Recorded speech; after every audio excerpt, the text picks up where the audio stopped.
Buenas tardes, una nueva emisión de Grano del Sistema. Entre los comentarios estará el enlace del programa Sin Censura subido a plataforma alternativa.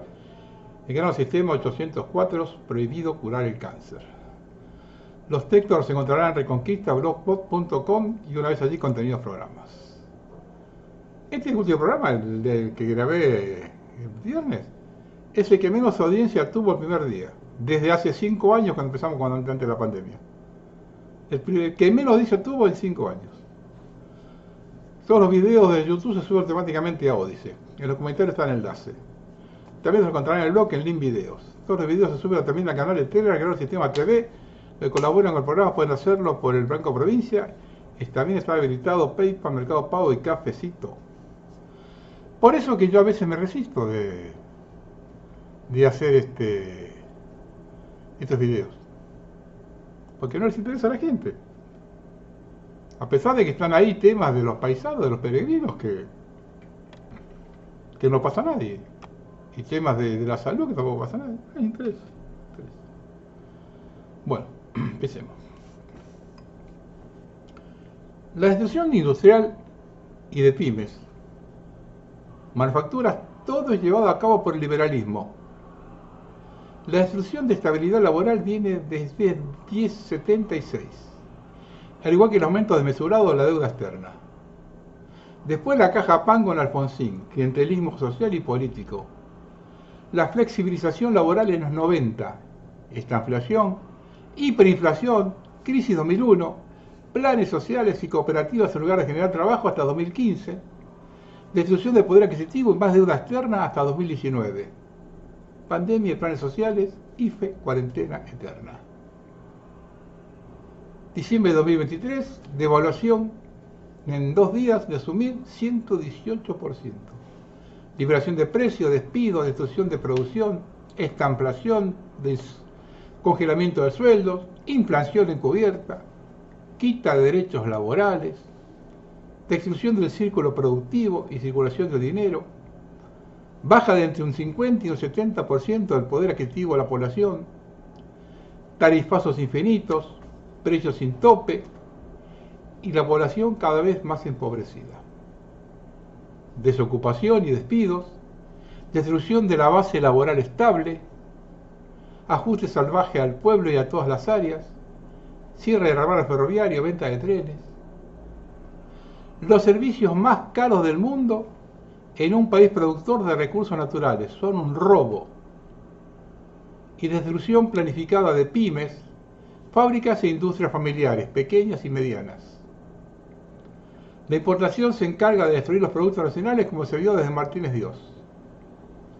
Al destruir la fase productiva y laboral se destruye la aportación jubilatoria, poniendo en riesgo la base jubilatoria futura. Mantener la bicicleta financiera como política de gobierno destruye el Estado argentino y a cada uno de los argentinos. En 2024, Milei y Caputo aumentaron la deuda externa en 150.000 millones de dólares en un año. La emisión monetaria en pesos pasó de 9.000 a 27.000 millones. Dicen que no se emite. La Argentina es el país con mayor caída industrial del mundo. Surge de un relevamiento de 79 países, cayó 9,4% en 2024 contra el 2023. El supuesto superávit cero, toda una mentira para expoliar a la Argentina y balcanizarla. La frase del falso Mesías: amo destruir el Estado desde adentro. Soy un topo infiltrado para destruir el Estado argentino desde adentro. Lo definen tal cual es, un traidor, que destruyendo todo, lo repartirá en pedazos a sus amos peregrinos. Esa es la idea. Por izquierda marxista y por derecha liberal. Los de ayer y los de hoy, unidos para destruir la Argentina. La infiltración peregrina, desde hace décadas, y con la actual gestión se potenció.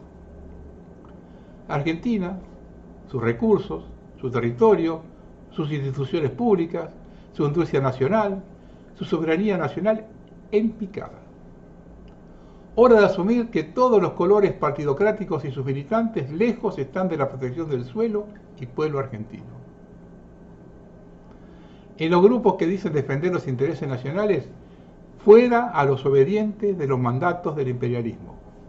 Tolerancia cero con ellos. Y encima nos toman de idiotas. Martín Menem agasajó a los diputados que votaron a favor de pedir un préstamo al Fondo Monetario. Comieron asado, vacío, mollejas. Y vos que lo votaste creyendo que iban a dolarizar, no tienes ni polenta. Y ellos festejando con la tuya.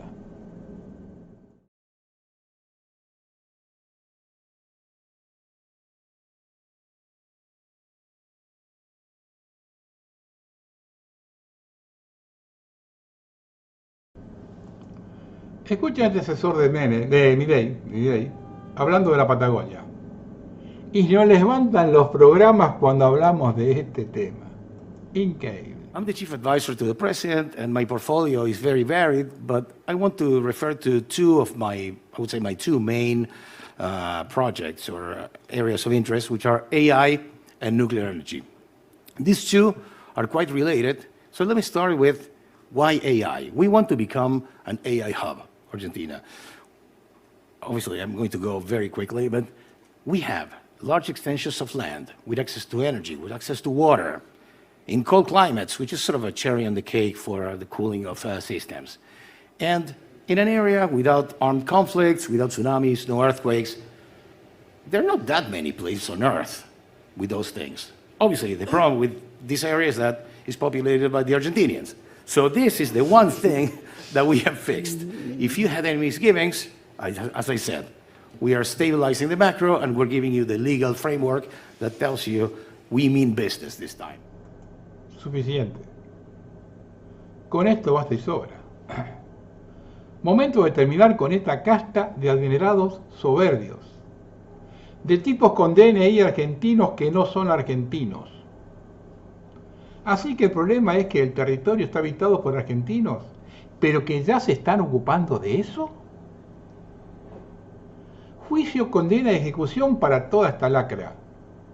Y un aviso para los habitantes patagónicos que le venden la panacea de un país independiente.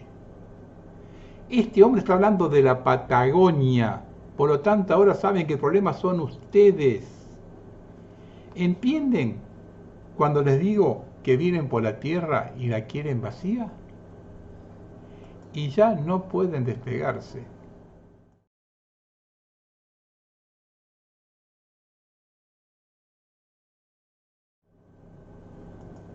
Pregunto, ¿estas manifestaciones del asesor pueden despegarse de la demolición del monumento a Osvaldo Bayer en Santa Cruz?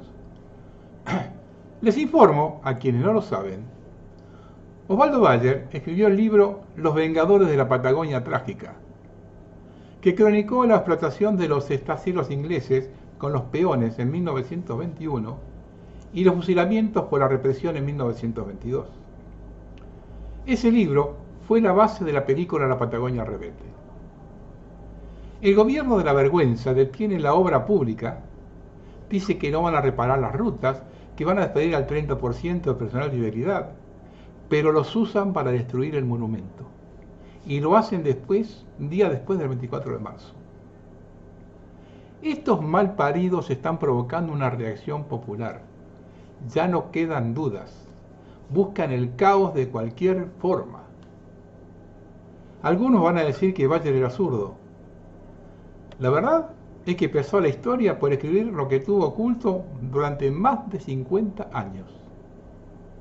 El libro fue escrito en 1972, la película fue filmada en 1974, y a causa de esto, Bayer tuvo que abandonar el país en 1975 debido a las amenazas de la AAA. Nadie que se meta con los ingleses no paga las consecuencias.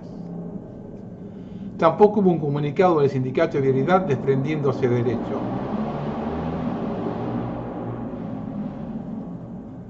Recuerdo que Cristina Fernández le cuestionó a Osvaldo Bayer que haya incluido en el libro al abuelo de Néstor Kirchner como el usurero de la Patagonia en los días de la masacre obrera.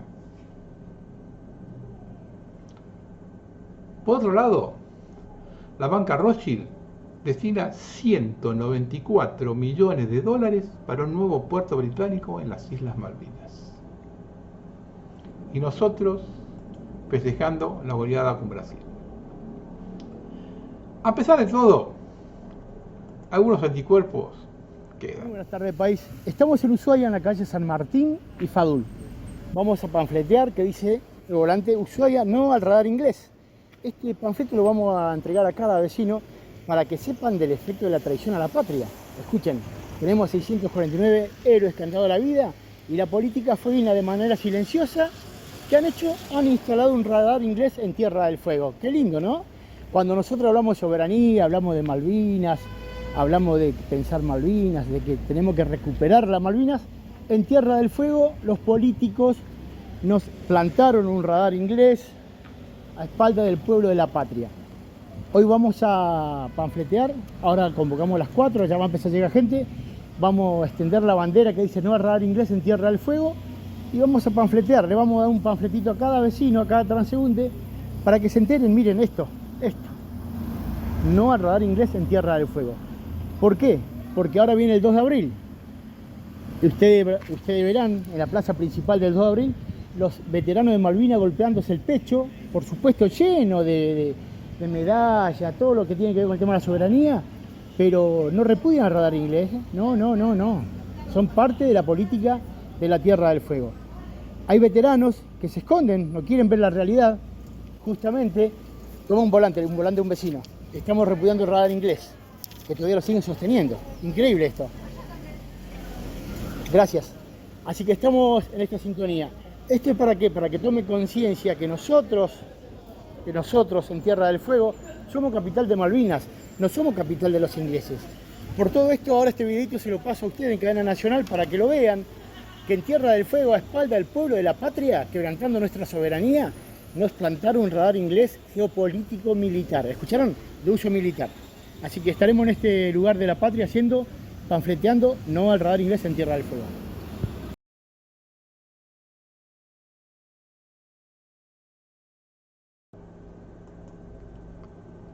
Ahora bien, escuchen el tratado que va a firmar Ucrania por la paz y vayan tomando nota los argentinos cuando el país ingrese en la cesación de pagos y no pueda pagar la deuda externa.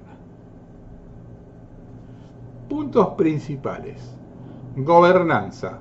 5 personas, incluidos 3 estadounidenses con pleno poder de veto. Se refiere a todos los minerales, petróleo, gas, yacimientos nuevos y existentes. Todo el territorio de Ucrania está incluido en el ámbito de aplicación del acuerdo. En la extracción pueden participar tanto empresas estatales como privadas. Todos los ingresos se convierten inmediatamente a moneda extranjera. Los recursos financieros del fondo se retiran del exterior. Si algo no se recibe a tiempo por culpa de Ucrania, este último está obligado a pagar más. La contribución estadounidense anteriormente era ayuda proporcionada a partir de 2022. Estados Unidos recibe beneficios en forma de regalías del fondo, primero y luego Ucrania. El contrato es por tiempo indefinido. Las modificaciones solo son posibles con el permiso de Estados Unidos. Los estadounidenses obtienen el derecho al prime time para todos los nuevos proyectos de infraestructura y el derecho a vetar la venta de recursos de terceros países. El texto no ofrece garantías de seguridad. Ten pie y ya comenzó la entrega. Están desesperados y entregan nuestros recursos a cambio de más deuda. Milei, a cambio de que Francia vote a favor de un acuerdo con el Fondo Monetario, le prometió a Macron entregarle el litio.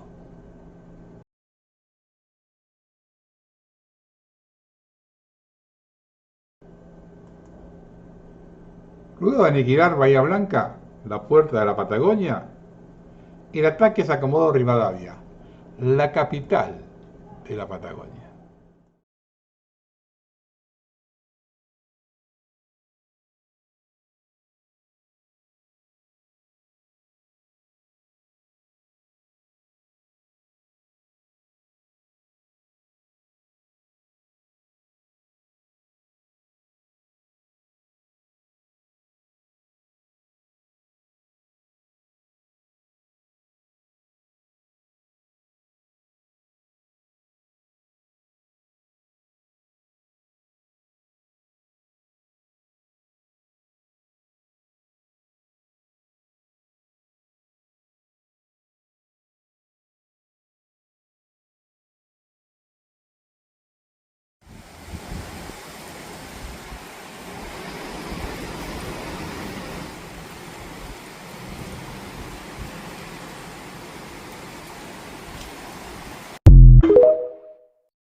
En 2017 hubo una gran inundación en Comodoro Rivadavia.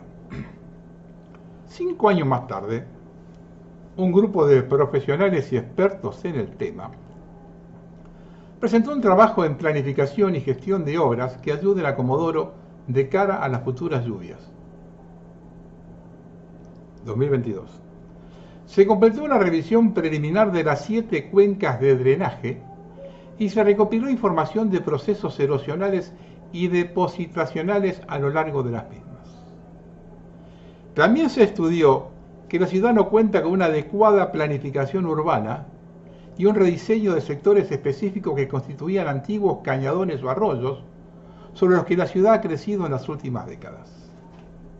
El objetivo de este estudio multidisciplinario es entender los motivos por los cuales la tormenta derivó en una inundación sin precedentes sobre grandes sectores de la ciudad, la cual dejó un muerto y 80% de destrucción en total, para así establecer el grado de vulnerabilidad de sectores específicos de las diferentes redes de drenaje, presentar información morfométrica de las redes, cálculos de caudales y efectuar recomendaciones para mitigar el impacto que futuras lluvias ocasionen en la ciudad. Debemos aclarar que ya en febrero de 2010, un temporal provocó una luz de barro que dejó como saldo 3 personas muertas, debido al avance del barro del Cerro Chenque, sobre los barrios de la zona sur de Comodoro. A esto se agrega que en 2011 hubo un temporal similar.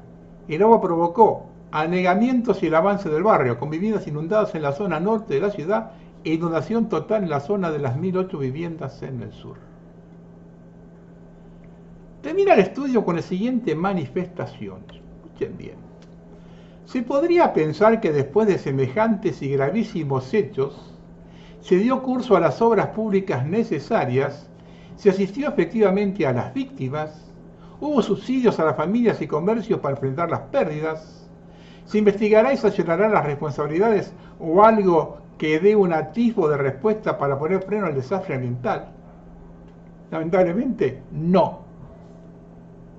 Mientras que en campaña los políticos de los partidos se dedican a prometer y mentir sobre lo que harán, como hizo el gobernador Arcioni al decir no a la mega minería, o como Luque, el intendente actual por el Frente de Todos, al decir que con obra pública no habría otro 2017, pero luego vemos que hacen lo contrario cuando son gobierno. Es hora de decir basta y reclamar que paguen los responsables y que todo funcionario y político que promete y no cumple pueda ser revocado de su cargo y deba pagar con sus bienes y con la cárcel si sus actos de gobierno tienen estas consecuencias. Recuerden, este informe es de 2022. Yo voy a relatar una experiencia personal. Estuve 2 veces en Comodoro Rivadavia. La primera vez en 1997. Alojado en un hotel cuya puerta miraba al Cerro Chenque.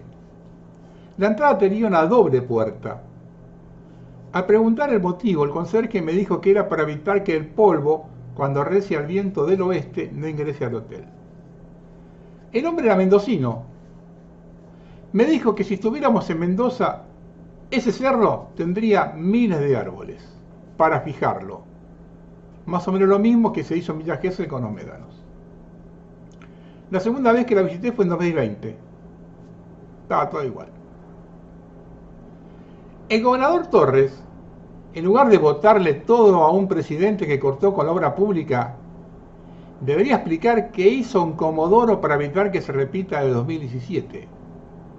Evidentemente no hizo nada porque se repitió. Mire un poco más hacia adentro, asuma sus responsabilidades y deje de tener sueño de secesión o independencia, menos ahora que el asesor de Milei dijo que el problema de la Patagonia son ustedes, sus habitantes. Independientemente de esto, cuando el asesor dice esto y se provoca el colapso de Bahía Blanca, la puerta de ingreso a la Patagonia, y ahora ocurre algo parecido con la propia capital de la Patagonia y ciudad más emblemática de la región, ya no quedan dudas que estamos sometidos a un ataque externo para acelerar la secesión. y además que ese ataque cuenta con cómplices en el gobierno nacional y cipayos en los provinciales.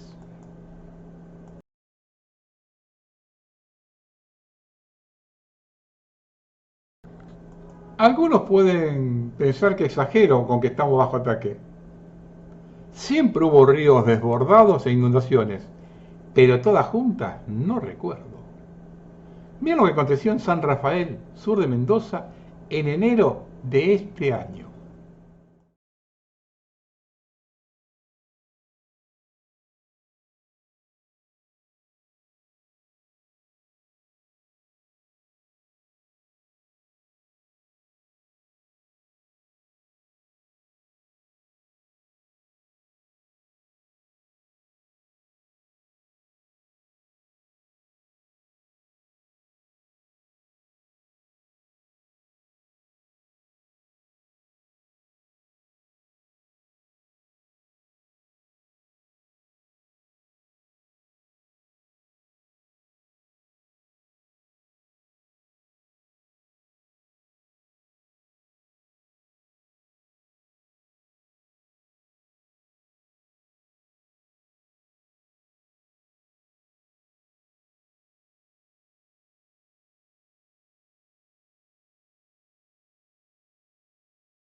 Y recientemente en el río Pilcomayo, en el Chaco salteño, donde desapareció el pueblo La Estrella.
O en estos días en la zona núcleo de Córdoba y Santa Fe.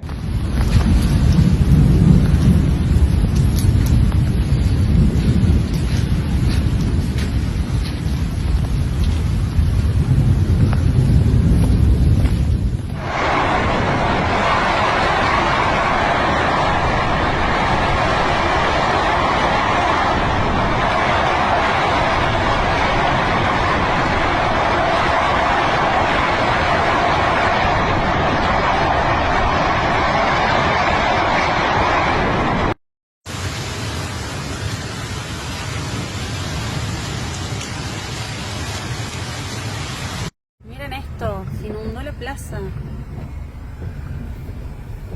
¡Ah! ¡Qué locura!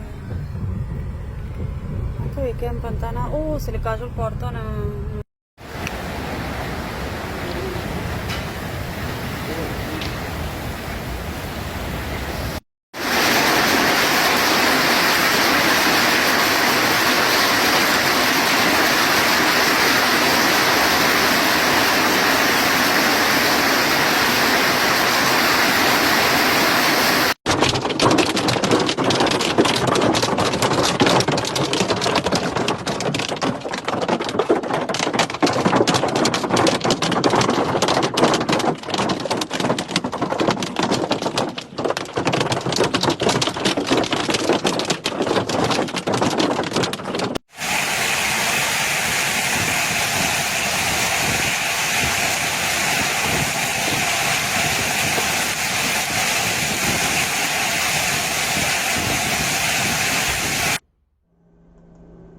Si ven que algunos videos no tiene audio, lo estoy sacando yo porque tiene música de fondo y ahí me tienen la línea por los derechos de autor. Si seguimos no haciendo absolutamente nada para prevenir estos eventos y toleramos un presidente que odia la obra pública, atenerse a las consecuencias y no llorar más.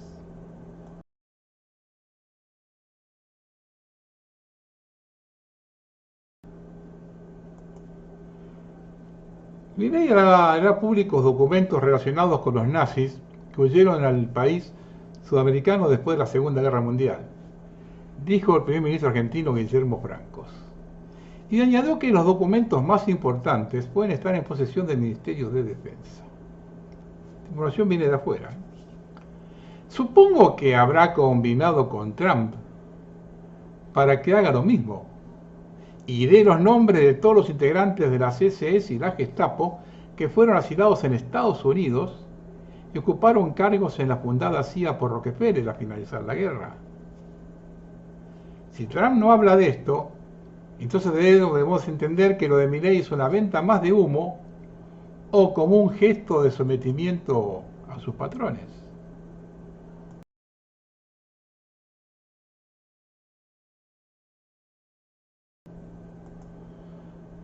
El gobierno pagará un bono adicional a los jefes de áreas estatales que reduzcan el presupuesto a través de despidos.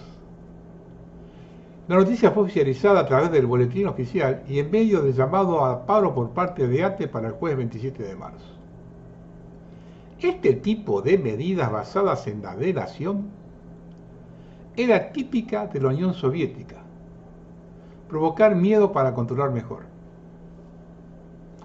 Por otro lado, el gobierno también desmanteló el programa de cuidados paliativos del Instituto Nacional del Cáncer y también quiere rematar los hoteles de Chapamalar y Embalse, es decir, todo lo que pueda servir a la gente afuera. Para compensar a sus amigos, todos, todo, que además opinan. Yo no tenía conocimiento que el director de una empresa extranjera puede opinar sobre las conductas de los argentinos. Diego Berger, CEO de Mekorot, empresa estatal de Israel de agua, que ya maneja el agua de 14 provincias argentinas, dijo lo siguiente: los argentinos se tienen que adaptar a la cultura de la escasez. Los medios del régimen dicen siempre que su buena imagen no baja del 40-45%. A mí me cuesta creerlo. Suena a opereta del sistema para sostener los momentos en que se comienza a cuestionarlo. Más teniendo en cuenta lo que dije varias veces. Los políticos cierran filas entre ellos y lo que está en peligro es la democracia, es decir, su medio de vida y de obtención de privilegios. Una demostración de la duda acerca de su buena imagen es que en el concierto de Lollapalooza se le insultó en todos los colores y la audiencia allí es de votantes de Milei. La banda argentina Dum Chica hizo sobre el escenario de Lollapalooza una excelente descripción sobre Javier Milei La imagen es Milei como un demonio, así se lo describe. Todo mientras el público repudiaba al presidente. Ya no lo quiere nadie. No entiendo lo del 40% de opinión favorable.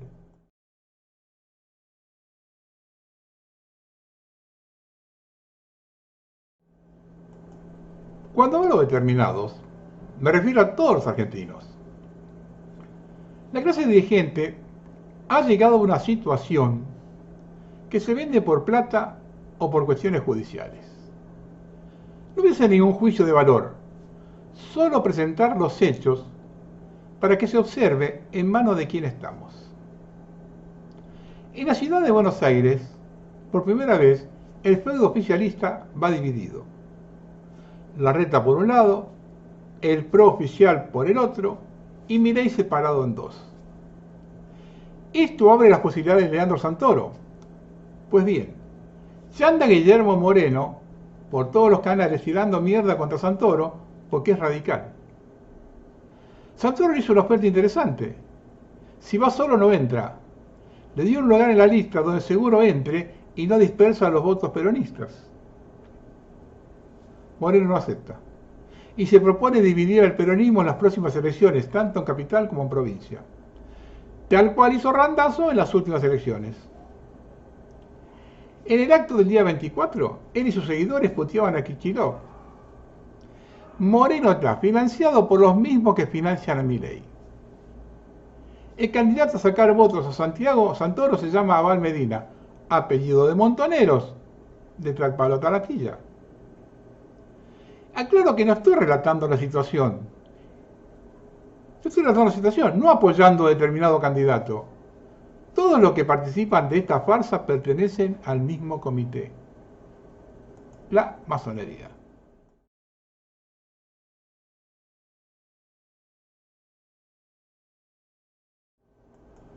El otro hecho particular lo dio la Cámpora, que le aprueba el presupuesto a Jorge Macri en la capital y no se lo aprueba a Kicillof en la provincia.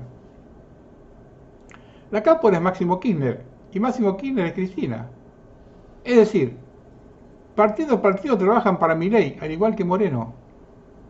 Pregunto un caso de Cristina, ¿tendrán algo que ver las causas judiciales?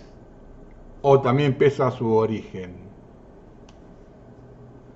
Todo esto pone a la vista quienes hicieron cargo del país y están dispuestos a hacer lo que quieran con él, sin importar un carajo a los argentinos. A veces se me acusa de promover una devaluación, cuando la realidad es que es inevitable. Están detrás de créditos internacionales, lo que significa que fracasó su política económica, porque el fondo se va cuando ya no hay más nada de sacar un don de rascar la olla.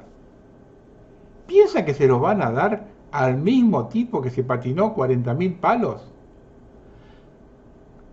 Para que esos amigotes puedan salir de bicicleta financiera en 2018 y ahora lo necesita para lo mismo. Si llega una orden de Trump de sostener al único de su palo en Sudamérica, no se lo van a dar para que Caputo haga el negocio de venderlos a 1.070, cuando en la calle se paga más de 1.300.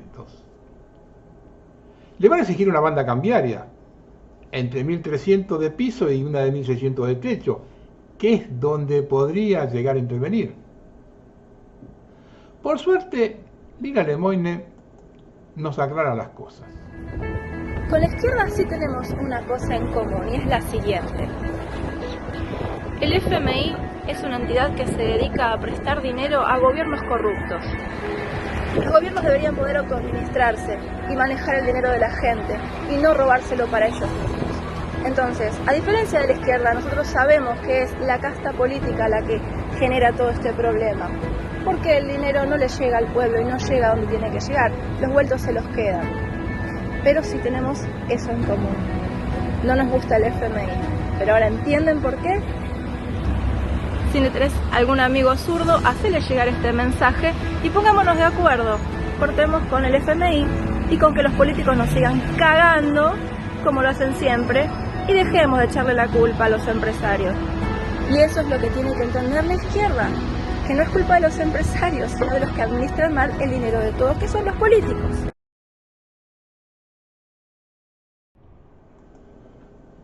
Con la experiencia que tenemos en nuestro país con el dólar, los paralelos pican en 1600. Casi un 50% de devaluación, que se traslada a precios de inmediato.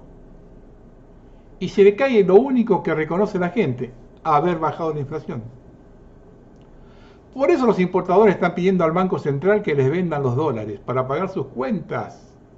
Saben que son los últimos que van a conseguir a 1070.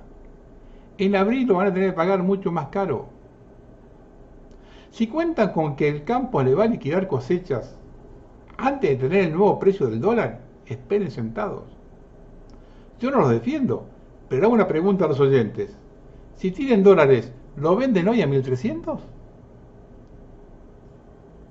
Y si el préstamo se lo dan para llegar a las elecciones, con 20.000 palos, a ritmo actual de venta, no sé si llegan.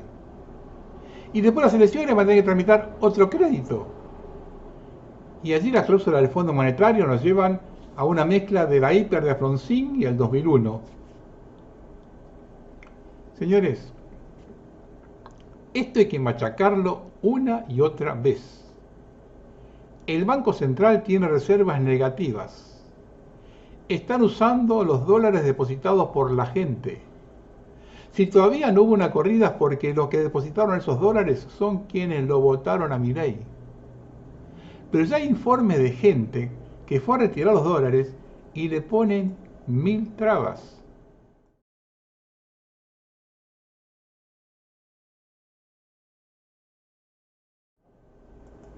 En cuanto a 20 personas no se los entreguen, con las redes sociales hoy eso se potencia al infinito en una hora, lo que no pasaba en el 2001. Y ojo con esto, hay 40.000 millones de pesos en plazos fijos y el zorro está cuidando el gallinero. Si se atrevieron con la cifra estafa y la justicia mira para otro lado, están cebados. Ahora escuchen este dato por demás ilustrativo. Los que vinieron a hacer la bicicleta financiera depositaron sus dólares y le dieron letras en pesos a cambio. Con el dólar congelado ganaban 35% anual en dólares, 7 veces más que en cualquier lugar del mundo. Esas letras vencen dentro de los 90 días. Con los rumores que hay de devaluación se quieren ir. ¿Saben cuánto es la cantidad que vencen dentro de los 90 días? 27.000 millones de dólares. A esto deben sumarle compromisos que tomó el Estado en el mismo plazo que suman 14.000 millones de dólares. Es decir, que los vencimientos por letra dentro de los 90 días, entre hoy y 90, no a 90, entre hoy y 90, suman 41.000 millones de dólares. Es decir, más del doble de lo que supuestamente le va a entregar el fondo. A esto hay que sumarle los más de 470.000 millones de deuda externa. Un botón de muestra. El viernes hubo una licitación de letras y el único oferente fue el Banco Nación. Dos cosas.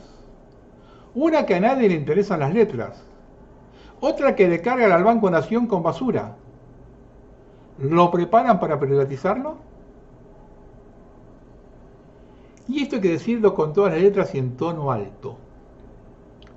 Solamente un país poblado de boludos puede permitir que el mismo delincuente que se robó el dinero del Fondo Monetario hace 7 años vuelva a hacer exactamente lo mismo, acompañado por otro delincuente que en 2001 fue uno de los causantes del desastre de fin de año. Y que el presidente que nombró a los dos y estafó a todo el planeta tenga un 40% de imagen positiva y se dé el lujo de seguir cagando a la gente. Señores, acá no hay nada que reclamar ni permiso para llorar. Solo esperar las consecuencias que, mal que les pese, no se pueden evitar. Resumiendo, estamos en la disyuntiva que todo vuele por el aire ahora o después de las elecciones. Y no olvidemos un condimento extra. Si el fondo viola otra vez todos sus reglamentos por orden de Trump, al igual que con Macri, esta vez lo tiene que hacer para beneficio de un estafador global, con causas iniciadas en todo el planeta. ¿Tienen idea lo que puede pasar en el país con una explosión semejante? ¿Un país regalado al mejor postor? Con esto quiero decir que si deciden entregar la Patagonia con semejante deuda, con suerte pagamos el 20% de la misma. Así se mueven los usureros. Vean el acuerdo que hicieron con Ucrania.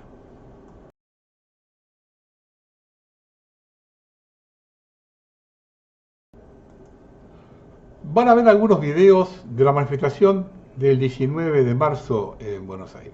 El que las hace, las paga. Los buenos son los de azul. Y los hijos de puta que andan con trapos en la cara y rompen autos, queman autos y amenazan a toda la gente porque no quieren perder sus curros. Esos son los malos y esos son los que tienen que ir presos. Y los vamos a meter presos. Vamos a defender a la República. Porque no es que vienen contra mí, vienen por ustedes. Yo solo estoy en el medio.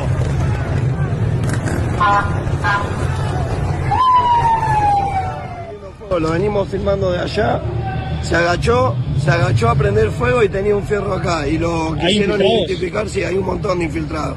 Porque esto lo que pasó acá fueron con hinchas infiltrados. No son ni barras, no son nada, son todos policías infiltrados. Cuando el gobierno dice que no es una marcha de izquierda, ¿qué sirve? No, es mentira. Es para tapar cómo se están robando todo. Y con la plata del Fondo Monetario. Ahora de la plata del Fondo Monetario no van a hablar nada. Van a hablar de esto. Y la borracha va a empezar a decir, ahí tienen los barras, ahí están las hinchadas, y eso es mentira. ¿Quién era borracha? Ahora te voy a subir por todos lados. ¿La viste incendiando el container? Venía caminando, se agachó, tiró para prender fuego el container y después agarró el celular, lo filmaba, se iba como si nada y después volvió y sigue filmando, volviendo a ver cómo se prende fuego. Que dice que es de prensa y te saca 5 cositos, el de prensa anda con una pechera. ¿Y vos qué pensás que es policía? Y acá la chica. Con gas, con gas todos somos campeones. ¿Qué te parece si todos los argentinos tenemos armas y todos salimos a dar con armas? Estaría un quilombo esto, pero los argentinos no somos así. Hay argentinos que verdaderamente quieren esta patria, pero así como ustedes pegan a los jubilados, que son un sorete. No se les pega a los jubilados. No tienen madre ni padre ustedes. Y la gendarmería, que no sirve ni para un sorete, nos van a cuidar la frontera. Aprendan que esta jubilada le dice a ustedes, no valen ni 10 centavos. Ni 10 centavos valen. En la manifestación por la conmemoración del 24 de marzo, no se aplicó protocolo. Lo que pone de manifiesto que los enemigos son los jubilados. Y con el resto hay complacencia y complicidad. Cortaron todas las calles anexas a Plaza de Mayo. La Avenida de Mayo era peatonal y no se vio un solo policía. No hay excusa para justificarlo. Son las caras de la misma moneda. Los concurrentes del lunes no participan de los actos de los miércoles. Estoy cansado de hablar del pacto liberal marxista y cada día es más evidente. En los 70, el accionar de la izquierda vía guerrilla sirvió para generar las condiciones para el golpe militar. Golpe respaldado por el Partido Comunista. Escuchen el comunicado del Partido Comunista de argentino del día 25 de marzo de 1976, un día después del golpe. Ayer, 24 de marzo, las Fuerzas Armadas depusieron a la presidenta María Estela Martínez, reemplazándola por una junta militar, integrada por los comandantes de las 3 armas. No fue un suceso inesperado. La situación había llegado a un límite extremo que agravia a la nación y compromete su futuro, como dice en uno de los comunicados de las Fuerzas Armadas. El Partido Comunista considera auspicioso que la Junta Militar haya desechado una solución pinochetista. Sin embargo, nadie tiene derecho a desarmarse. En el seno de las Fuerzas Armadas y fuera de ellas se esconden también pinochetistas. El enemigo interno y externo están acecho. Los imperialistas y fascistas sueñan con el pinochetazo en un baño de sangre. Buenos Aires, 25 de marzo de 1976. A los más jóvenes hay que recordar que el gobierno militar votó siempre a favor de Cuba y la Unión Soviética en todos los foros, y ellos nunca condenaron a la Junta. Argentina no se adhirió al bloqueo impuesto por Estados Unidos a la Unión Soviética y nunca dejó de venderles granos.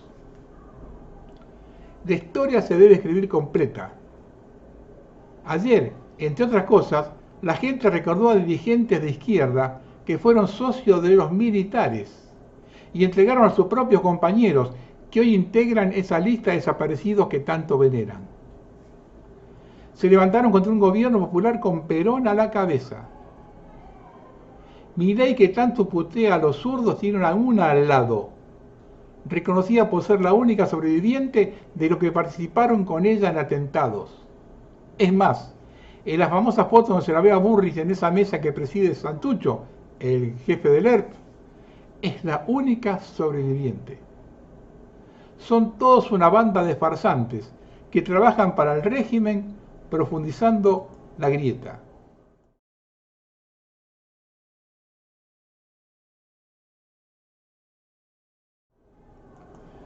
Y este último miércoles volvieron a sitiar la plaza contra los jubilados.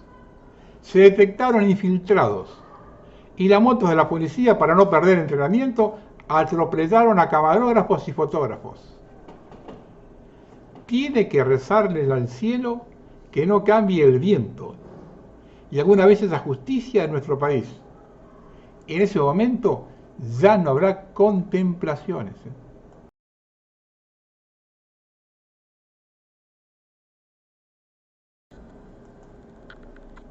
Somos los forros de Sudamérica.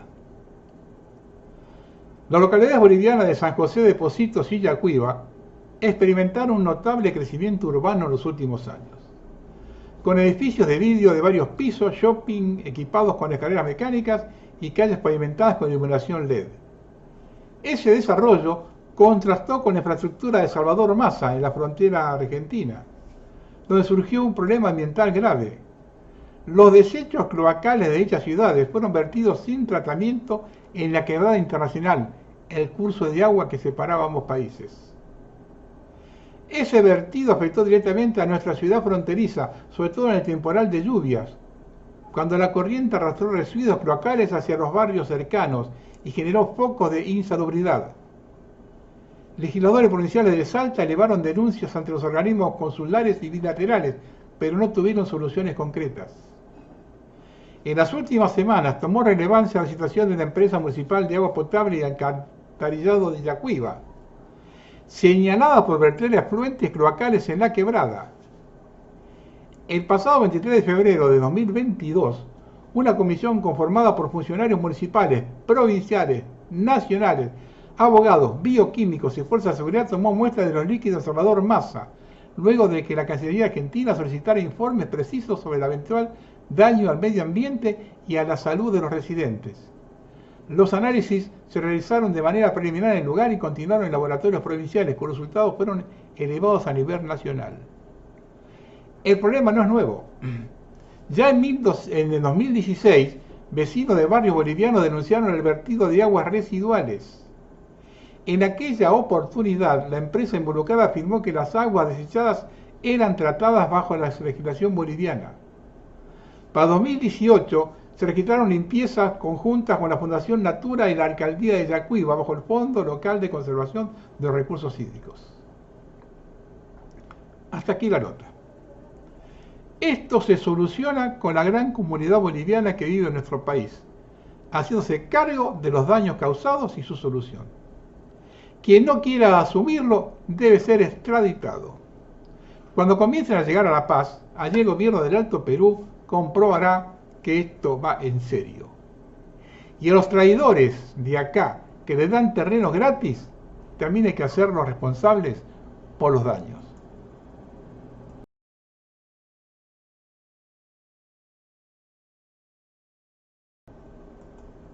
Finalmente, el intendente Fernando Espinosa irá a juicio oral acusado de abuso sexual y desobediencia. Su víctima, Melody Raskauskas, Recientemente posteó lo siguiente: es que ya me atacaron varias veces en la calle, en el aeropuerto, me dejaron en terapia intensiva, me abrieron la cabeza. Me atacó un policía de la bonaerense y me chocó todo el auto. Me abrieron la cabeza con un objeto y me drogaron. Me intentaron matar varias veces. Ni siquiera puedo conseguir laburo por la posición de la causa y estoy por quedarme en la calle. Todo por denunciar a un violador que es Fernando Espinosa.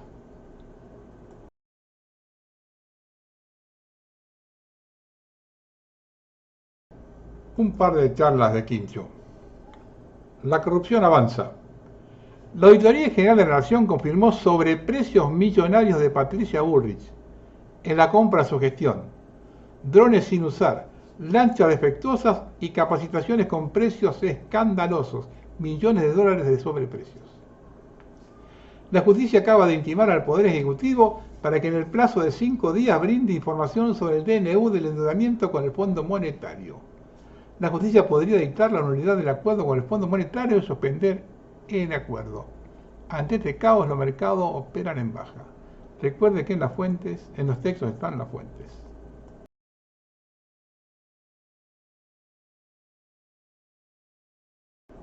Un par de cositas del dios americano. Un futbolista fue deportado por error de Estados Unidos directamente a una prisión salvadoreña. El venezolano Ger Barrios luchó contra el régimen de Maduro en su país y cuando las cosas se pusieron difíciles pidió asilo político en Estados Unidos. Entró en septiembre bajo el gobierno de Biden, de forma perfectamente legal. Pero mientras revisaban su solicitud bajo Trump, la autoridad de inmigración se toparon con una publicación en las redes sociales en la que hacía una señal que parecía un saludo de los mafiosos del Tren de Aragua. Luego, Hertz fue arrestado y deportado el 15 de marzo a El Salvador, con sistema penitenciario mundialmente famoso por sus latas. Mientras tanto, el abogado de Hertz argumenta que su cliente no tiene vínculos familiares con mafiosos, que es deportista de fútbol y que cartel significa te amo en el lenguaje de señas internacional. Listo. El presidente Donald Trump anunció hoy que Estados Unidos impondrá el arancel secundario a Venezuela por diversas razones, incluyendo el hecho de que Venezuela ha enviado a Estados Unidos de forma deliberada y engañosa decenas de miles de delincuentes de alto rango y de otros tipos, muchos de los cuales son asesinos y personas de naturaleza muy violenta.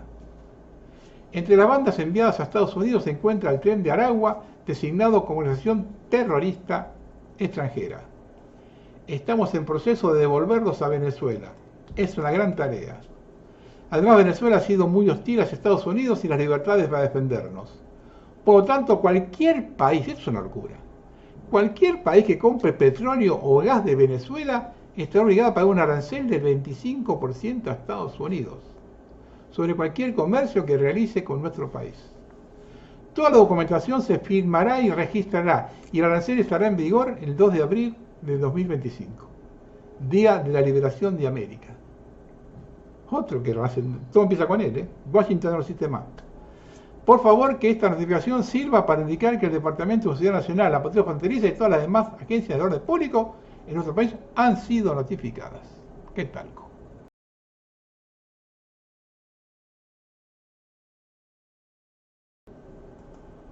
Vamos a ver algunas cositas ahora del Tren de Aragua.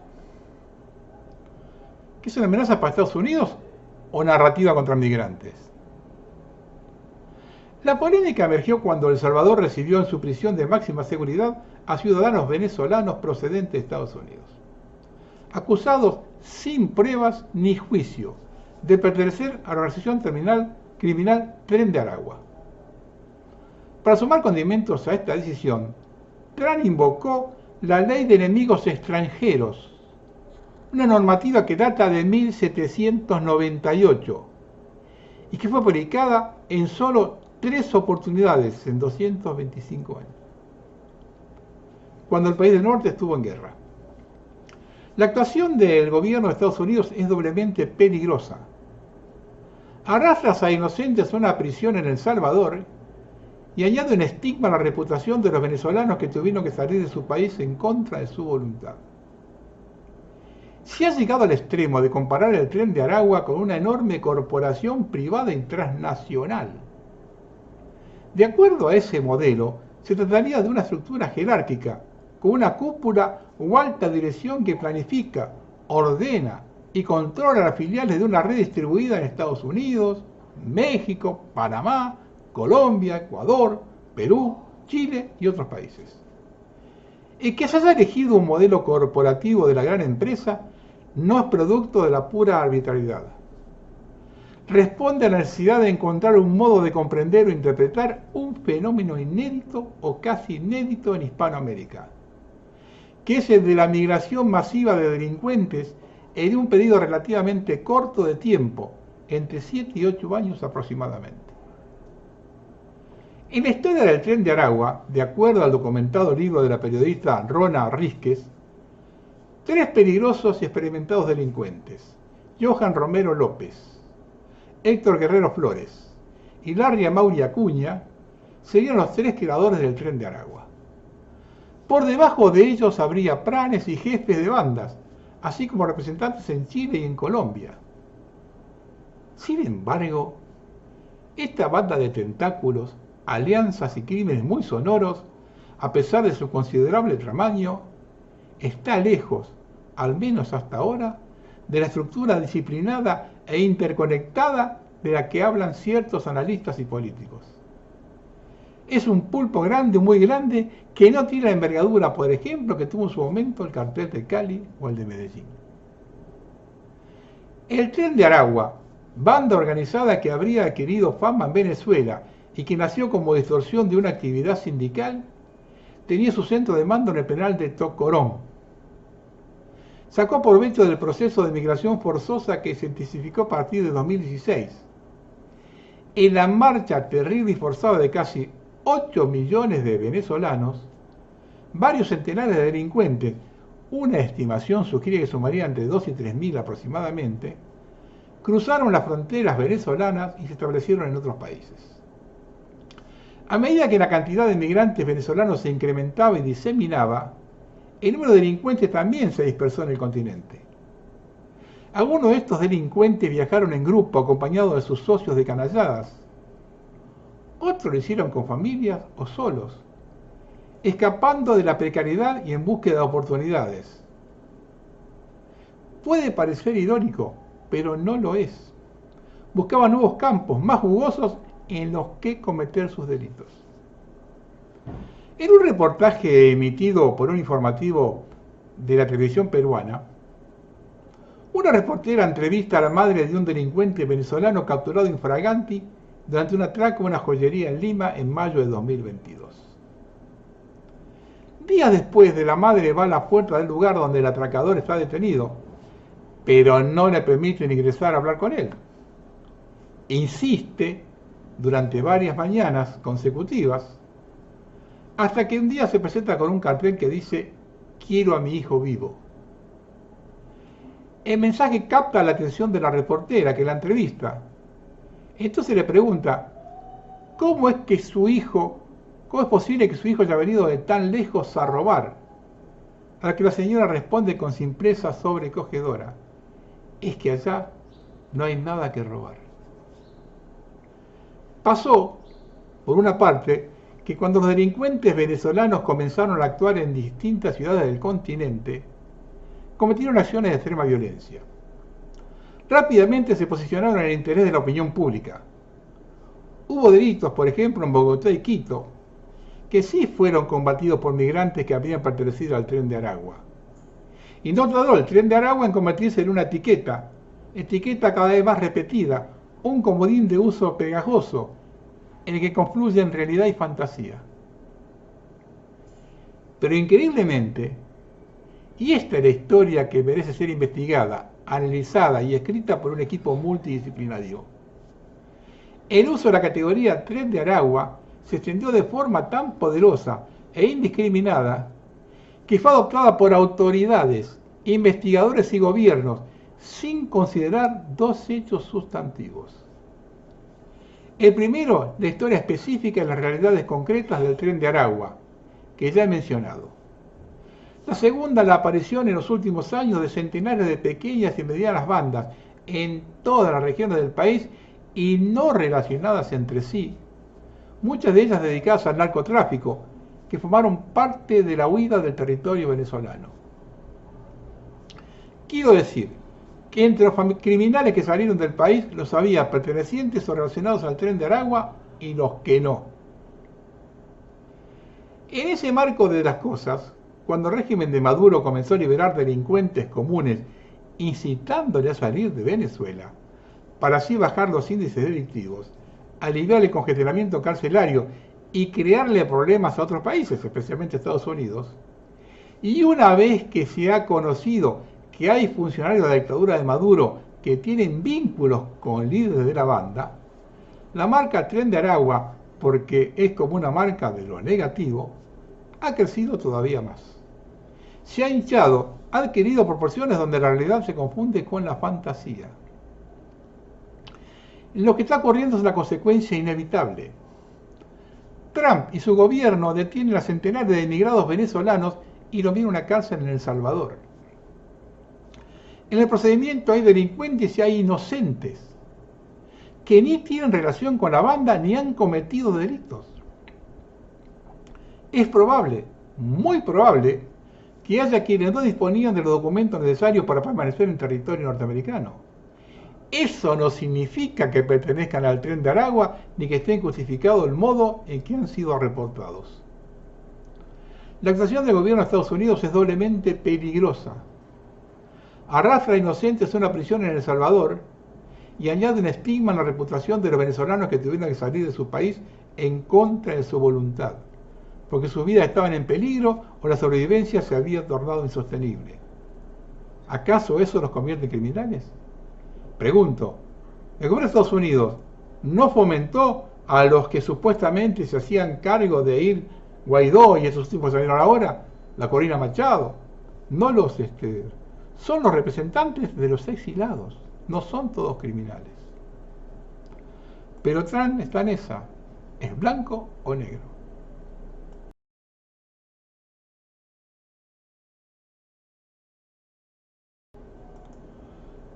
Londres da un paso más hacia la distopía. El barrio de Croydon, en el sur de Londres, será escenario de un experimento inquietante. La instalación permanente de cámaras de reconocimiento facial por parte de la Policía Metropolitana.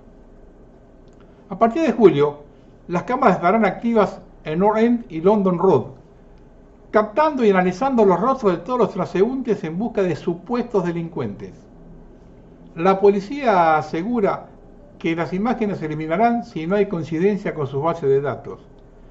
Pero expertos como el excomisionado Fraser Sampson advierte que millones de ciudadanos podrían estar en lista de vigilancia sin tener antecedentes penales. Mientras grupos como Big Brother Watch denuncian esta pesadilla distópica, algunos policías británicos no solo defienden el sistema, sino que atacan a quienes se oponen, tildándolos de cómplices del crimen. El despliegue de Croydon parece no ser solo el comienzo de una red de vigilancia masiva a nivel ciudad. Lo que se presenta como una herramienta de seguridad podría estar abriendo la puerta a una pérdida irreversible de libertades civiles. Hasta aquí la noticia. ¿Comprenden ahora que la migración que causa la inseguridad es el motivo principal para generar la vigilancia total? Observen lo que está aconteciendo en el Gran Buenos Aires. ¿Cómo creen que terminará todo? Allá la inmigración, acá la miseria y la droga. Vean la foto de la cámara.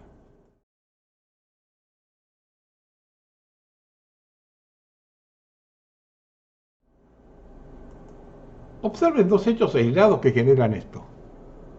Lisboa, Portugal. Los inmigrantes africanos están estableciendo su orden en este país. Esta escena ocurrió frente a muchos pasajeros que presenciaron y se indignaron sin intervenir. Imágenes sensibles. Gente do céu! Não batem numa mulher, faz favor. Sim, mas não batem ela.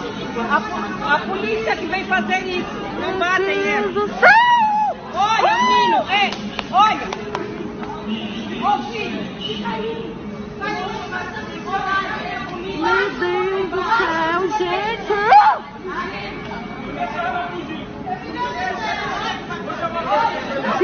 vacinado! ¡Meu Deus!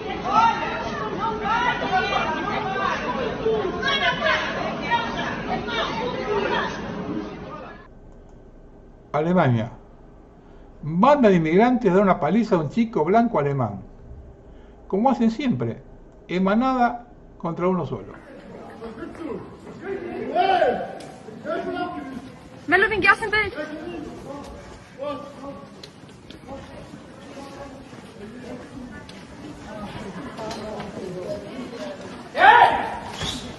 Achtung! Hey!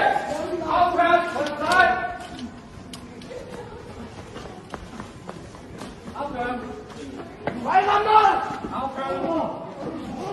Aufhören!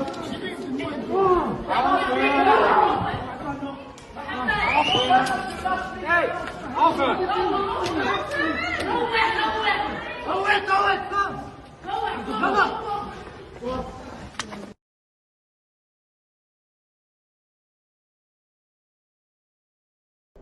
Y ahora observen esto de Uruguay.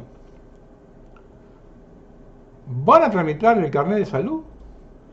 Imposible obtenerlo sin renunciar a tu derecho al previo consentimiento para cualquier procedimiento del carnet, inclusive la antitetánica. ¿Te vas a postular a una oportunidad laboral?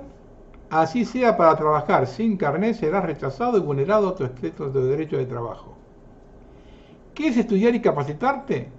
Sin carnet será discriminado en los centros educativos públicos.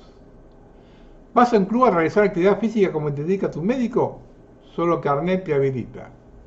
¿Vas a tramitar tu licencia de conducir? Hasta para el examen teórico te exigen el carnet. ¿Vas a tramitar el pasaporte? Prueba a ir sin carnet. El carnet de salud no existe en el mundo, es el pase sanitario solo en Uruguay.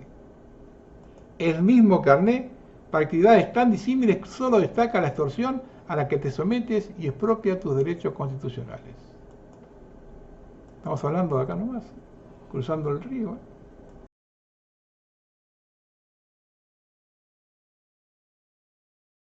Ahora voy a hablar de un tema que no es muy común que se esté tocando, y es actual. La masificación del uso de las pantallas está cerca de cumplir 20 años. Un tiempo significativo para evaluar las consecuencias que ha traído el uso excesivo de la virtualidad.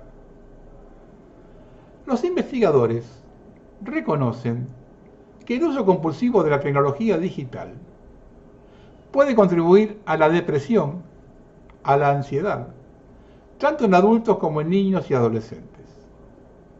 La dependencia de las pantallas provoca una fatiga mental constante, empobrecimiento del lenguaje, pérdida de memoria, superficialidad en la comprensión de contenidos complejos y una alteración en la forma que nos comunicamos. Mirar constantemente el celular, chequear redes sociales sin parar, sentir ansiedad al no poder responder mensajes o al escuchar vibrar el teléfono, provoca insomnio, cambios de humor inexplicables, entre otros síntomas. Priorizando el celular sobre otras actividades indican un vínculo poco saludable con el dispositivo. La guía de sensibilización sobre convivencia digital de UNICEF señala que esta adicción al celular también es conocida a nivel mundial como nomofobia. Algunas de las causas que pueden generar esta adicción tienen que ver con que la recepción constante de mensajes crea una necesidad por estar al día y la sensación de estar perdiéndose algo si no estamos pendientes de las redes. A pesar de los avances que Internet ha aportado en nuestras vidas, tanto en el ámbito personal como en lo laboral, hoy se cuestionan los efectos adictivos que provoca. No es Internet en sí lo que genera esta compulsión, sino las empresas que diseñan sus plataformas para mantenernos cautivos. A menudo, el contenido que ofrecen es de baja calidad y los algoritmos han afectado nuestras interacciones sociales. De acuerdo a un estudio elaborado por la Red de Atención a las Adicciones, el uso excesivo de celulares y redes sociales puede generar problemas de autoestima, ansiedad y depresión. Al delegar en exceso en la tecnología, ciertas partes de nuestro cerebro se ven afectadas. Y este impacto es aún más significativo en los niños, quienes están en pleno desarrollo y aprendizaje. Ellos necesitan moverse y experimentar en el mundo real, no solo recibir información a través de sus dispositivos. La tecnología, aunque es un recurso valioso, no debe convertirse en una barrera que los separe de sus actividades lúdicas entre pares. El constante avance de la tecnología digital no solo está al servicio de facilitar tareas cotidianas, sino también para manipular comportamientos en función de intereses de los gigantes tecnológicos. Los algoritmos que utilizan las plataformas están diseñados para identificar patrones de uso y ajustar sus contenidos en tiempo real. Esto crea un ciclo de retroalimentación donde cada clic, visualización, interacción o compra alimenta al modelo con datos, perfeccionando su capacidad de predecir los intereses o más bien la permanencia del usuario. Este mecanismo refuerza y promueve los comportamientos compulsivos a brindar recompensas psicológicas inmediatas, como la liberación de dopamina, generando una experiencia casi adictiva. El algoritmo es globalizante y totalizador.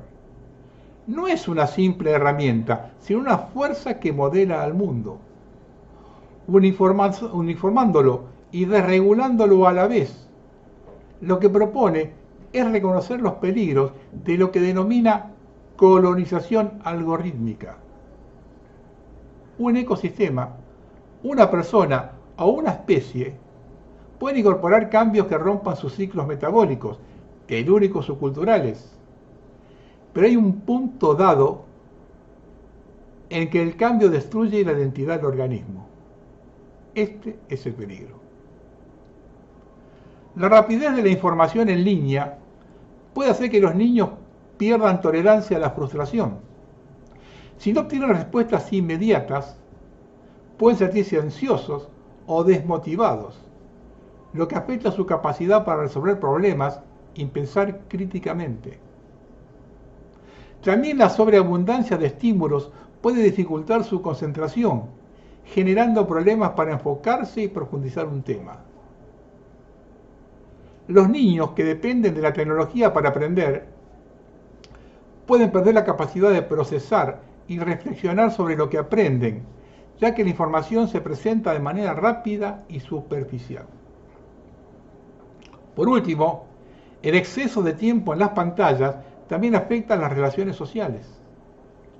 Las pantallas generalmente no permiten ni fomentan una interacción real, lo que impide que el niño se exprese. Esto puede llevar a las dificultades señaladas en los estudios mencionados, trastornos y problemas en el desarrollo del lenguaje y la comunicación. Cuanto más tiempo pasa con un dispositivo, menos tiempo dedica a relacionarse cara a cara a la construcción de vínculos. Es común escuchar en las escuelas sobre el trastorno por déficit de atención e hiperactividad de niños que no prestan atención ni pueden quedarse quietos. Desde ciertos discursos pedagógicos y médicos se patologizan estos comportamientos y se medicaliza a los niños. Sin embargo, este enfoque aborda erróneamente un problema que es social y de época. La tormenta perfecta. Niños de 6 o 7 años han dejado de jugar con juguetes y realizar juegos simbólicos. Si solo atendemos diagnósticos, perderemos el debate sobre la integración de cómo vinculamos a los chicos con las plataformas, que obviamente llegaron para quedarse. Los adolescentes se encuentran insertos en una cultura que promueve el tránsito efímero, vinculado al consumo y rápido en los territorios digitales. Ahora entendemos que este contexto es tierra fértil para el uso de apuestas online, a pesar de su prohibición. A medida que las consecuencias del consumo excesivo de contenido trivial en línea se hacen más evidentes, los estudios sugieren que el uso compulsivo de la tecnología puede tener consecuencias a largo plazo. Nuestra capacidad de atención ha disminuido drásticamente en los últimos años, y las redes sociales y el diseño persuasivo de las plataformas digitales tienen mucho que ver con esta tendencia. Es fácil culpar a los usuarios por su consumo excesivo, pero es importante recordar que estas tecnologías están diseñadas para ser cautivadoras. Un ejemplo es el sistema de recomendación de TikTok, cuya capacidad para mantener a los usuarios atrapados en la plataforma es clarísima. Los modelos de negocio que dependen de mantener la atención de los usuarios han creado una lucha constante por captar nuestra atención, utilizando técnicas diseñadas para maximizar el enganche mediante recompensas dopaminérgicas. Las empresas de entretenimiento también buscan captar y retener la atención de los usuarios, intentando aumentar el tiempo que pasamos frente a plataformas como Netflix o Facebook. Su objetivo no es solo conectarnos con otros individuos o ofrecernos un servicio, sino principalmente monetizar el tiempo que pasamos allí. Se está aplicando cada vez más en ámbitos como la educación y el trabajo, ecosistemas donde los usuarios quedan atrapados en ciclos de recompensa diseñados para prolongar su compromiso. A través de algoritmos y la automatización de diversos recursos, somos constantemente bombardeados con recomendaciones sobre qué deberíamos ver, publicar o compartir, fomentando así la construcción de un sujeto consumista en términos del uso del tiempo libre frente a las pantallas. A partir de este registro detallado de nuestras actividades en el online, aparece el concepto de huella digital. Cada cosa que vemos, buscamos o compartimos en las pantallas se convierte en una información almacenada que es utilizada por las empresas con fines económicos para lograr la manipulación de la opinión pública. Quise incluir este artículo porque me parece lo más claro que hay para el gran problema que tenemos en este momento.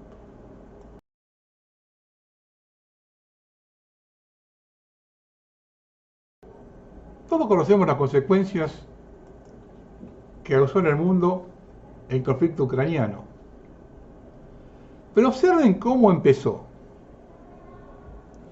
La formidable entrevista que Mark Inaro obtuvo en febrero de 2016 del ex primer ministro ucraniano.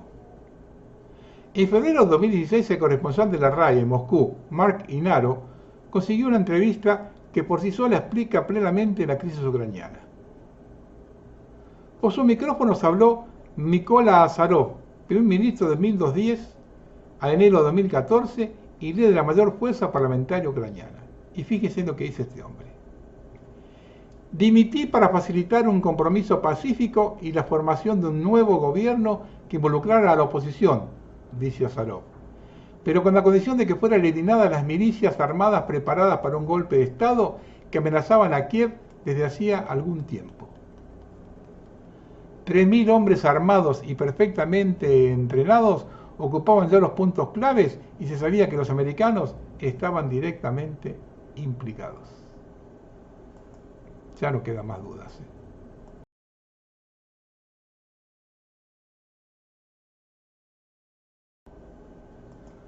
El futuro está aquí. China, anticipando el futuro próximo de los ciudadanos del mundo. Identificación biométrica para pasar los controles que combinados con su puntaje de crédito social le permitan moverse dentro y fuera de su zona designada, ciudad de 15 minutos. El futuro previsto por George Orwell en 1984, hecho realidad.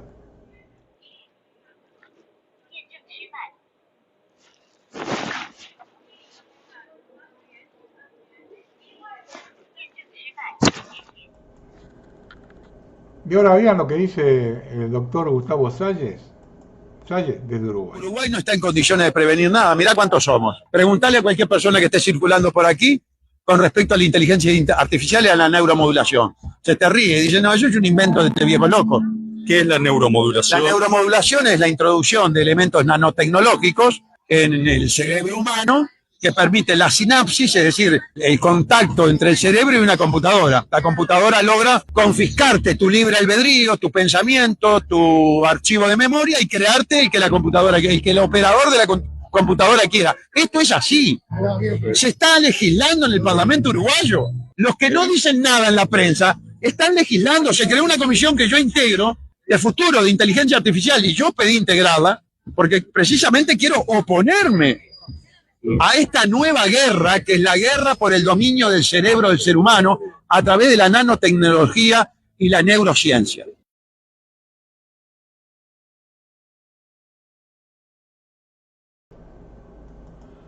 Entre París se registró la mayor protesta en la historia de la ciudad contra el gobierno de Netanyahu.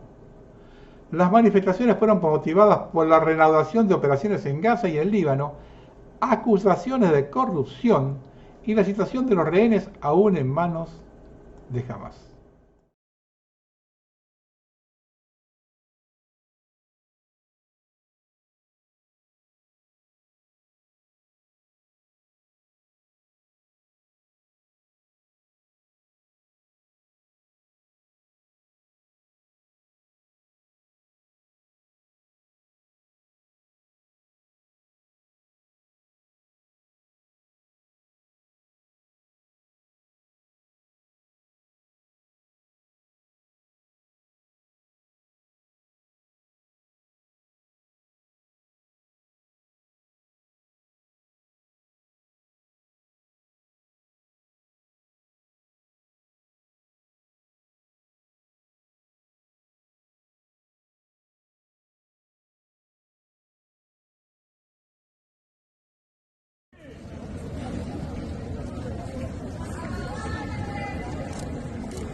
En Jerusalén, los manifestantes marcharon hacia la residencia del primer ministro Benjamín Netanyahu y se enfrentaron con la policía después de atravesar los puestos de control.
Algunas apostillas de un siglo maravilloso.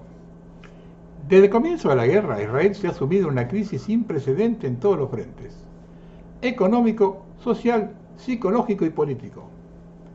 Mientras los principales medios de comunicación intentan ocultar la verdad, los números y los hechos pintan una imagen muy diferente de un Estado que alguna vez afirmó ser invencible.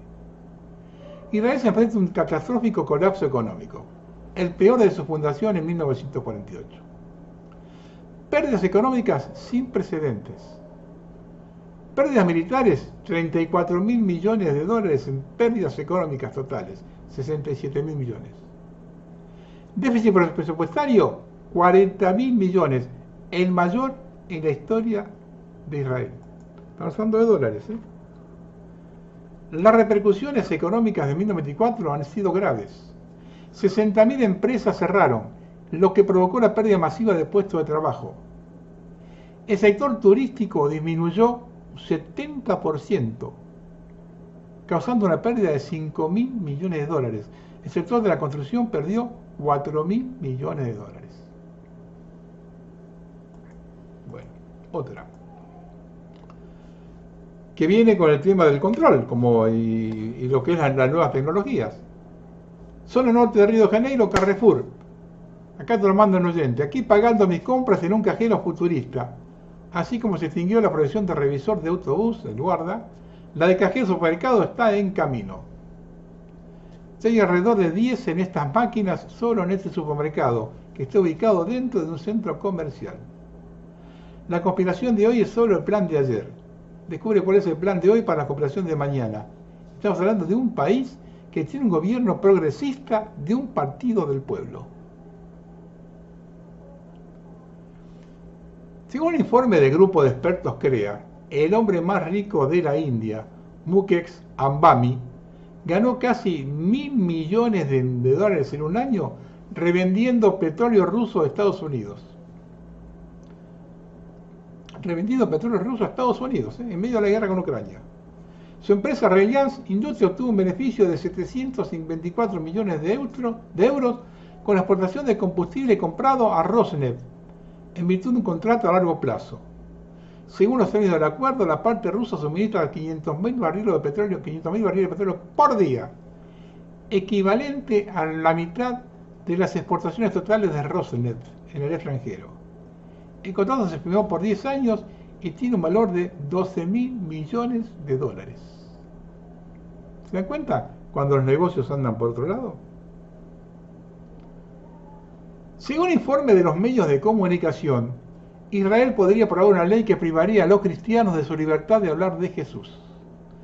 Dos legisladores de la coalición del primer ministro Netanyahu, Moshe Gabni y Jacob Asher, presentaron un proyecto de ley que prohibiría la discusión o publicación de contenido pro Jesús en Internet, en medios impresos y por correo electrónico.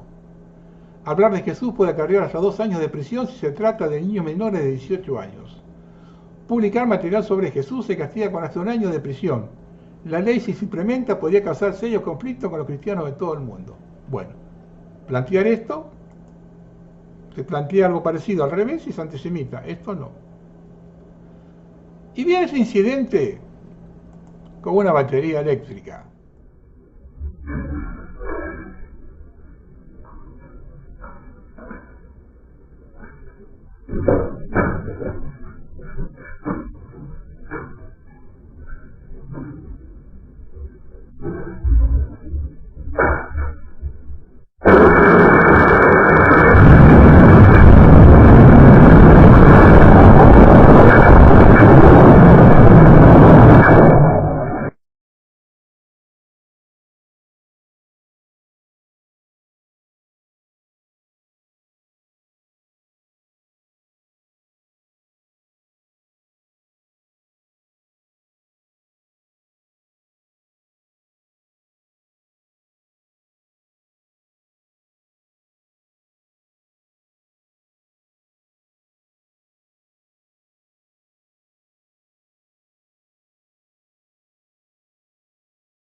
Todos hablan de los documentos desclasificados con el tema de la muerte de Kennedy, ¿no?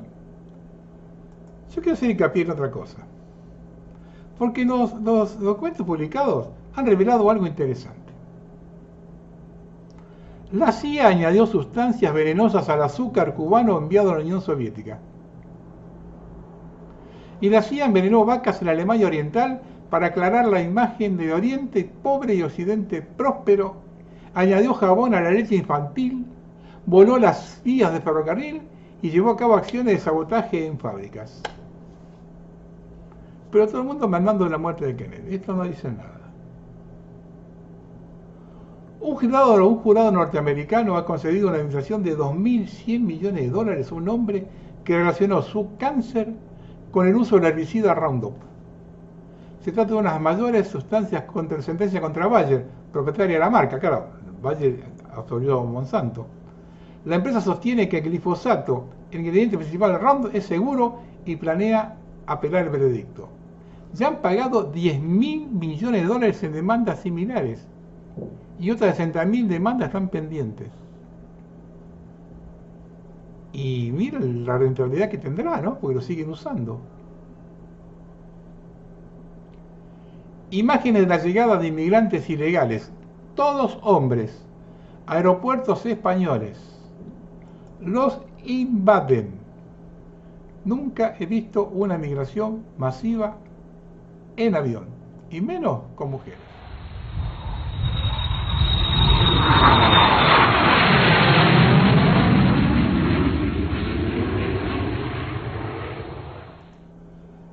La Antártida sorprende con el descubrimiento de 230 billones de toneladas de hielo que no debería estar allí.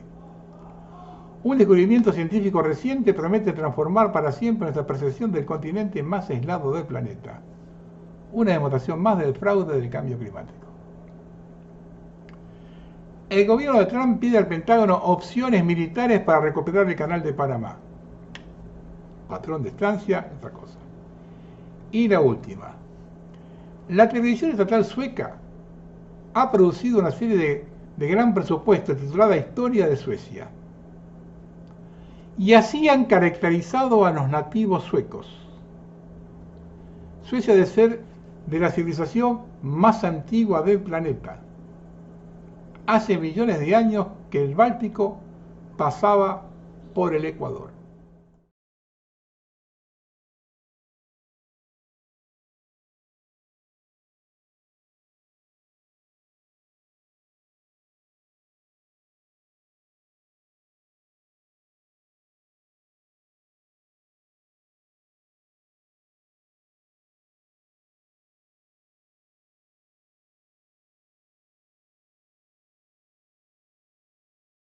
Bueno, vamos a terminar. Lo que está presenciando en el escenario mundial es una técnica clásica utilizada en magia llamada desviación. El engañoso arte de dirigir la atención de la audiencia hacia otra cosa para que no note otra, mientras la gente se concentra en una ilusión, otra agenda pasa desapercibida. ¿El hombre es el enemigo? Por supuesto que sí. El hombre es el enemigo para este régimen. Porque solo los hombres masculinos con testosterona, con heroísmo, pueden rebelarse contra este régimen diabólico. Porque solo los hombres tradicionales pueden rebelarse, empuñar la espada y defender a su familia, a Dios y a la patria. Por eso son enemigos de este régimen. Por eso el régimen quiere atacar todo lo que significa ser un hombre. Son la última resistencia frente a la tiranía de nuestros gobiernos. El régimen sabe que son sus enemigos y por eso quiere acabar con todo lo que significa ser un hombre. Empuñen la espada y rebélense. Buenas tardes.